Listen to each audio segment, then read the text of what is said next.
राधे राधे। कार्तिक कृष्ण अष्टमी को अहोई अष्टमी का व्रत होता है। अहोई अष्टमी का व्रत संतान प्राप्ति की कामना हेतु और जिनकी संतान है उनकी रक्षा हेतु किया जाता है। अपने संसार में ऐसे भी कई दंपत्ति हैं जो संतान सुख से वंचित हैं। आज इस वीडियो में मैं आपको एक ऐसे चमत्कारी कुंड के बारे में बताऊंगी जिसमें स्नान करने से और डुबकी लगाने से संतान प्राप्ति की इच्छा और मनोकामना अवश्य पूर्ण होती है। यह जो चमत्कारी कुंड है ये मथुरा से 26 किलोमीटर दूर है और ब्रजभूमि में इसे राधा कुंड के नाम से जाना जाता है। यह जो राधा कुंड है इसमें अहोई अष्टमी के दिन जो निसंतान दंपत्ति हैं वह और जो दंपत्ति की संतान है वह भी अपनी संतान की रक्षा हेतु स्नान करने के लिए जाते हैं।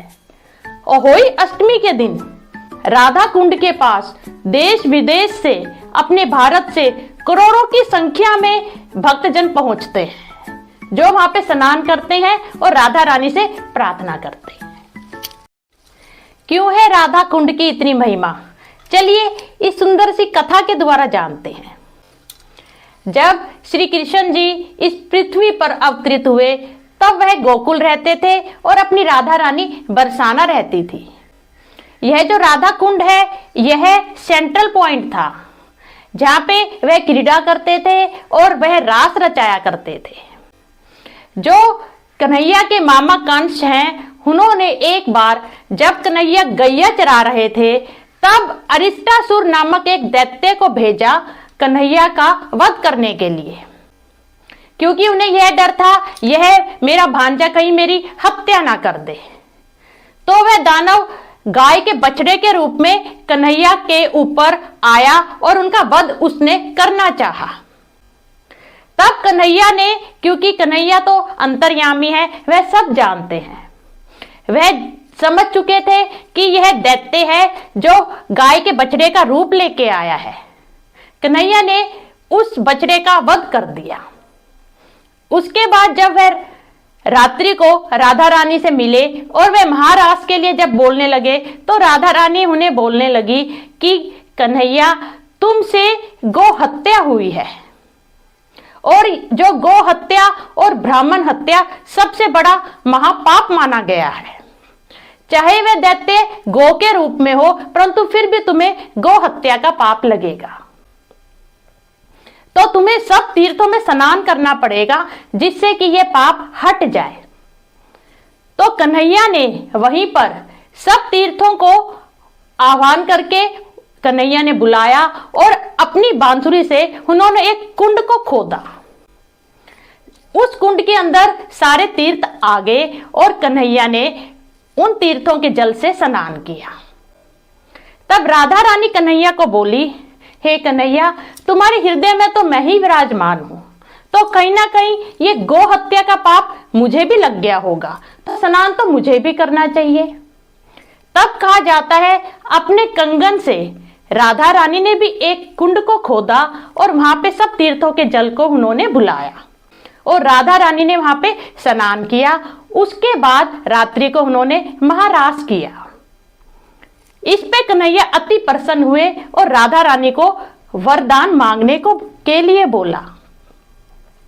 तब राधा रानी ने कन्हैया से वरदान मांगा था, क्योंकि यह जो दिन था ये अहोई अष्टमी का ही दिन था, कि हे कन्हैया यह जो कुंड है ये राधा कुंड के नाम से विख्यात हो और जो भी कोई महिला दंपत्ति यहाँ पे स्नान करे उसे संतान सुख मिले, पुत्र सुख मिले।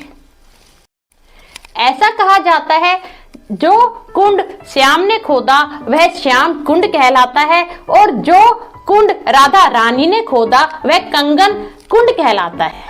आप वहां पे जाएंगे तो आपको ऊपर बहुत ज्यादा पानी दिखाई देगा, परंतु उस पानी के 90 फुट नीचे जो गड्ढा है वह कंगन कुंड कहलाता है, जो राधा रानी ने स्वयं अपने हाथों से खोदा है।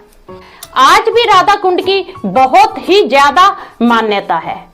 वहां पे आप जाएंगे तो आप देखेंगे करोड़ों की संख्या में वहां पे देश विदेश से निसंतान दंपत्ति आते हैं, स्नान करके अपनी मनोकामना को पूर्ण करते हैं।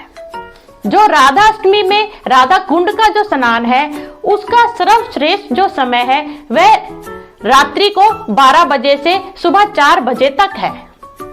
वहां पर जहां पे ये कुंड है वहां पे व्यवस्था है, जैसे ही स्नान का समय होता है वहां पे लाउड स्पीकर से बता दिया जाता है। इस स्नान को महास्नान की उपाधि दी गई है। जिस भी दंपत्ति को राधा कुंड में संतान प्राप्ति की इच्छा से स्नान करना हो उसे सबसे पहले अहोई अष्टमी का व्रत रखना पड़ता है और यह व्रत जो है निर्जल होता है। रात्रि को 12 बजे स्नान करके दंपत्ति और उसके बाद पेठा फल होता है जो उस पे लाल कपड़ा लपेट के और राधा रानी को उस पेठे फल को अर्पित किया जाता है और संतान प्राप्ति कामना हेतु उनसे सच्चे मन से प्रार्थना की जाती है। ऐसा कहा जाता है जो भी दंपत्ति है स्नान करते हैं, ये पूजा करते हैं, राधा रानी उनकी गोद अवश्य भरती है। कहते हैं प्रत्यक्ष को प्रमाण की जरूरत नहीं होती। अगर आप वहां राधा कुंड के पास जाएंगे, उस जगह पे जाएंगे तो वहां पे बहुत से दंपत्ति आपको मिल जाएंगे, बहुत से बूढ़े बुजुर्ग आपको मिल जाएंगे जो आपको कहेंगे कि मेडिकल साइंस ने घुटने टेक दिए थे, परंतु फिर भी उन्होंने राधा रानी के आशीर्वाद से संतान सुख प्राप्त किया। इसलिए मेरी आपसे प्रार्थना है कि जो भी दंपत्ति संतान सुख से वंचित है वह अवश्य एक बार श्री राधा रानी जी के आशीर्वाद स्वरूप इस राधा कुंड में स्नान अवश्य करें। जय राधा रानी की।